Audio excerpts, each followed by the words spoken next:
বন্ধুরা, কালকে আমার সাথে একটা ঘটনা ঘটে গেছে। তাই ভাবলাম এটা নিয়ে একটা ভিডিও বানানো উচিত, কারণ আপনাদের সাথেও এটা ঘটতে পারে। সেই জন্য সতর্ক করার জন্য এই ভিডিওটা আমি বানাচ্ছি। যাই হোক, মন দিয়ে শুনবেন। ঘটনা ঘটছে আপনার কালকে মুজাহির ভাইয়ের নামে একটা ফেক আইডি, আপনার সেখানে ভিডিও ছাড়ছে কি যার যার টাকা লাগবে সে কমেন্ট করবেন বা বিকাশ নাম্বার দিয়ে যাবেন। এবার আমিও আর কি ছলে একটা কমেন্ট করছি, সেখানে লিখছি যে আমার 15,000 টাকা লাগবে, আমি একটা ছোট্ট একটা ব্যবসা শুরু করব আমার ব্যবসার পাশাপাশি। এবার বেশ ঘন্টাখানিক পরে আমার নাম্বারে কল আইছে যে আপনি কি এরকম মেসেজ করছেন।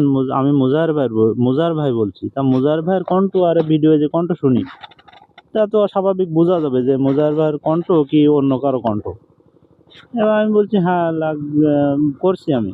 তারপরে আপনার সে বলছে আপনি তো 15,000 টাকার জন্য কমেন্ট করছেন, আপনি তো বলছেন 15,000 টাকা লাগবে, আপনার নামে তো 70,000 টাকা পাস হয়েছে। তাই আমি বললাম আলহামদুলিল্লাহ। এবার এজন্য আপনাকে 1,000 টাকা দিতে হবে, রেজিস্ট্রেশন না কি করতে হবে, সেজন্য 1,000 টাকা লাগবে। এক্ষুনি আমরা যে নাম্বারে দিচ্ছি এই নাম্বারে পাঠিয়ে দিন। তাহলে কি 1,000 টাকা দিলে জীবনে কি এই টাকা ফেরত আসবে? আপনার কি মনে হয়?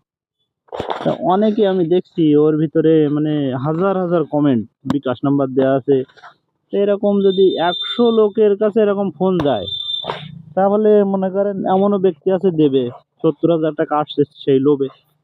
তা আমি বলছি যে এরকম লোভে কেউ পা দেবেন না, বা 1,000 টাকা নিয়ে জীবনে আপনার এই 70,000 টাকা 70 পয়সাও দিবে না। তাই এরকম মানে লোভ থেকে সবাই দূরে থাকবেন। যাই হোক, সবাই ভালো থাকবেন, সুস্থ থাকবেন। আল্লাহ হাফেজ।